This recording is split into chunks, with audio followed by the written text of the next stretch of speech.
This video contains news and analysis related to a recent terror attack in Kashmir. The content may include sensitive visuals and discussions that could be distressing to some viewers.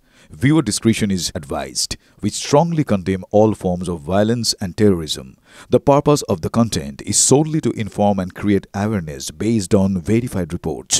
এই মুহূর্তে আমি দাঁড়িয়ে রয়েছি ঝিলম নদীর তীরে। আমার হাতের ডান দিকে যত দূর পর্যন্ত চোখ যাচ্ছে বরফের পাহাড়ের ওপর থেকে জল নেমে এসে এই ঝিলম নদী সম্পূর্ণভাবে তীব্র গতি নিয়ে ভেসে চলেছে এবং যে খবর এই মুহূর্তে পাক অধিকৃত কাশ্মীর থেকে আসছে তা হলো তাদের অভিযোগ যে এই ঝিলম নদী থেকে ভারত সরকার তাদের না জানিয়ে নাকি জল ছেড়ে দিয়েছে আর সেই কারণে পাক অধিকৃত কাশ্মীরের বিস্তীর্ণ অংশ সম্পূর্ণভাবে ভেসে গিয়েছে।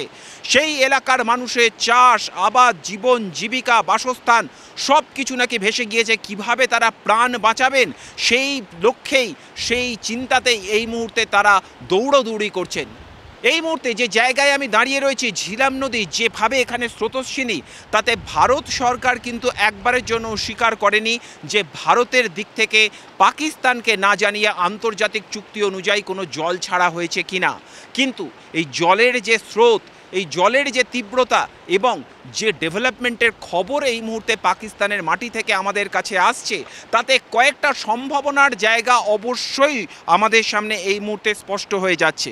তা হলো ইন্ডাস রিভার ট্রিটি অনুযায়ী যদি ভারত সত্যিকারে পাকিস্তানকে জল দেওয়া বন্ধ করে দেয়, যদি সত্যিকারেরই এই ইন্দাস নদীর ওপরে ভারত ড্যাম তৈরি করে দেয় তাহলে পাকিস্তানের বিস্তীর্ণ অংশ সম্পূর্ণভাবে শুকিয়ে যাবে। বিশেষত পাক অধিকৃত কাশ্মীর থেকে শুরু করে করাচি বন্দর পর্যন্ত এই নদী বিভিন্ন ট্রিবিউটারিতে ছড়িয়ে রয়েছে এবং সেই অংশে আগামী দিনে জল পাবে না ভারত।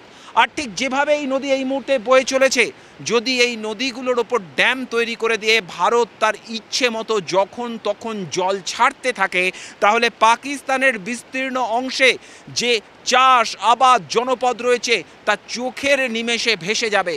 কোথাও গুলি বন্দুকের দরকার নেই, কোথাও মিসাইলের দরকার নেই, শুধুমাত্র জলের মাধ্যমে যুদ্ধ করে পাকিস্তানের বিস্তীর্ণ অংশকে ভাসিয়ে দেওয়া সম্ভব।